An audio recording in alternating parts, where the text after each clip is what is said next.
আগামী সপ্তাহ থেকেই বাংলাদেশি নাগরিকদের জন্য ভারতে চিকিৎসা সহ অন্যান্য ভিসা চালুর বিষয় নিয়ে ইতিবাচক আলোচনা হয়েছে বলে জানিয়েছেন প্রধানমন্ত্রীর পররাষ্ট্র বিষয়ক উপদেষ্টা হুমায়ুন কবির। তিনি আজ সচিবালয়ে প্রধানমন্ত্রী তারেক রহমানের সঙ্গে রুটিন বৈঠক শেষে সাংবাদিকদের সঙ্গে আলাপকালে এ তথ্য জানান।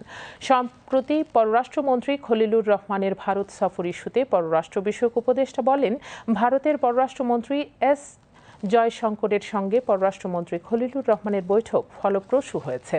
ভারতে বাংলাদেশিদের জন্য চিকিৎসা ও বিজনেস ভিসা দ্রুত চালু করার কথা বলা হয়েছে উল্লেখ করে তিনি বলেন, এ বিষয়ে আগামী সপ্তাহের মধ্যেই ইতিবাচক সাড়া পাওয়া যাবে।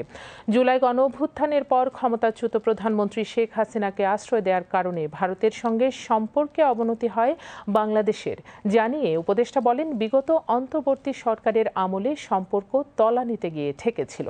তবে এখন দুদেশের মধ্যকার দ্বিপাক্ষিক সম্পর্কের অগ্রগতি সম্ভব।